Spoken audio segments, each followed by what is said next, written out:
नमस्ते। अरे क्या आपके पैन कार्ड में कुछ गड़बड़ हो गई है? कोई टेंशन की बात नहीं है। आज हम आपको बिल्कुल आराम से स्टेप बाय स्टेप बताएंगे कि घर बैठे बैठे ही इसे ऑनलाइन कैसे ठीक किया जा सकता है। अक्सर हो जाता है, आप जानते हैं, कभी नाम में, कभी फोटो में या फिर डेट ऑफ बर्थ में कोई गलती रह जाती है पैन कार्ड पर अच्छी बात यह है कि इसके लिए आपको कहीं भाग दौड़ करने की ज़रूरत नहीं है। इसका सोल्यूशन बहुत ही सिंपल है और सब कुछ ऑनलाइन हो जाता है। तो आज हम क्या क्या देखने वाले हैं? पहले देखेंगे कि तैयारी क्या करनी है, फिर एप्लीकेशन फॉर्म कैसे भरना है, डॉक्यूमेंट्स कैसे अपलोड करने हैं, पेमेंट कैसे होगी और फिर आगे क्या होगा। आखिर में एक खास बात भी है कि आप इसे एक सर्विस कैसे बना सकते हैं। तो चलिए शुरू करते हैं हमारे पहले सेक्शन से, ऑनलाइन करेक्शन के लिए तैयारी। देखिए, कोई भी काम शुरू करने से पहले थोड़ी तैयारी कर ली जाए ना, तो काम बहुत आसान हो जाता है। अच्छा, तो फॉर्म भरने से पहले ना ये कुछ चीज़ें अपने पास तैयार रख लीजिए। आपका आधार कार्ड, एक स्कैन की हुई पासपोर्ट साइज फोटो और आपके सिग्नेचर का स्कैन, और हाँ, वो वाला मोबाइल नंबर जो आधार से लिंक्ड है, और एक ईमेल आईडी। बस इतना ही चाहिए। ठीक है, तैयारी हो गई। अब चलते हैं दूसरे सेक्शन पर, यानी एप्लीकेशन फॉर्म पर। अब हम सीधा NSDL के पोर्टल पर देखेंगे कि ये फॉर्म आखिर भरना कैसे है। जैसे ही आप वेबसाइट खोलेंगे, सबसे पहले एप्लीकेशन टाइप दिखेगा। उसमें आपको चेंजेस और correction in existing pan data वाला ऑप्शन चुनना है, ठीक है। उसके बाद कैटेगरी में इंडिविजुअल सेलेक्ट कर लीजिए और फिर बस अपनी बेसिक डिटेल्स भर दीजिए, नाम, जन्मतिथि, ईमेल और मोबाइल नंबर। अब सुनिए एक बहुत बहुत ज़रूरी बात। आपको स्क्रीन पर एक टोकन नंबर मिलेगा। प्लीज़ इसे कहीं लिख लीजिए या इसका फ़ोटो ले लीजिए। क्यों? क्योंकि अगर मान लीजिए इंटरनेट चला गया या पेज बंद हो गया, तो इसी टोकन नंबर से आप अपना अधूरा फॉर्म फिर से शुरू कर पाएंगे। ठीक है, अब आता है एक ज़रूरी स्टेप। सबमिशन मेथड में आपको submit scanned images through e-sign को चुनना है।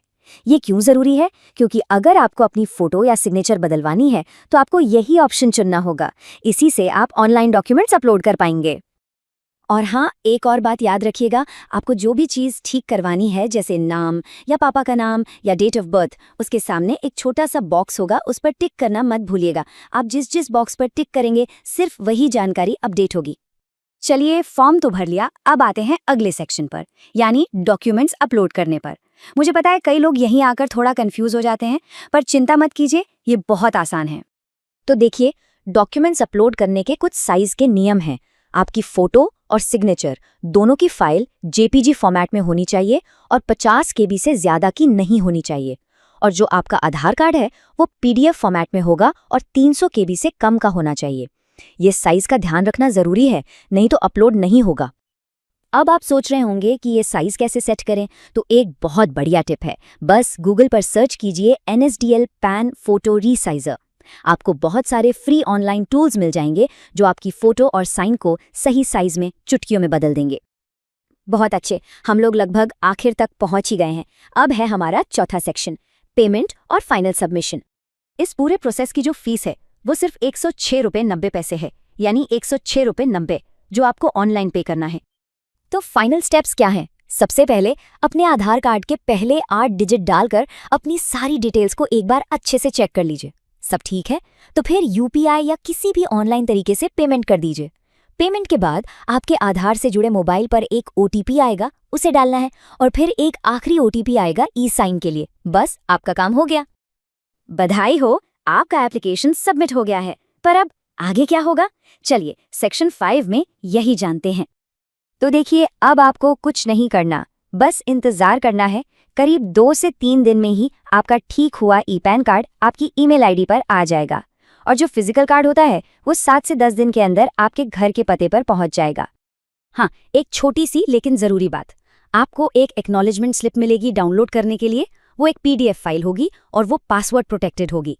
उसका पासवर्ड क्या है? आपकी डेट ऑफ बर्थ। फॉर्मेट होगा DDMMYYYY। जैसे अगर जन्म तिथि 1 जनवरी 1990 है तो पासवर्ड होगा 01011990, बिना किसी स्पेस या सिंबल के। तो देखा आपने, कितना आसान था ये पूरा प्रोसेस। अब जब आपने ये सीख ही लिया है, तो क्या इसे एक मौके में बदला जा सकता है? चलिए देखते हैं हमारे आखिरी सेक्शन में, एक सर्विस प्रोवाइडर बने। अब जब आपको ये पूरा प्रोसेस पता है, तो आप सिर्फ अपना ही नहीं बल्कि दूसरे लोगों का भी पैन कार्ड ठीक करने में मदद कर सकते हैं, और इसे अपनी दुकान या सेंटर से एक सर्विस की तरह शुरू भी कर सकते हैं। वीडियो देखने के लिए धन्यवाद। अगर आप फ्री NSDID लेना चाहते हैं तो नीचे URL दिया हुआ है और वीडियो के डिस्क्रिप्शन में भी लिंक मौजूद है। उस लिंक पर क्लिक करके आप बहुत आसानी से बिल्कुल फ्री में NSDL की ID के लिए आवेदन कर सकते हैं।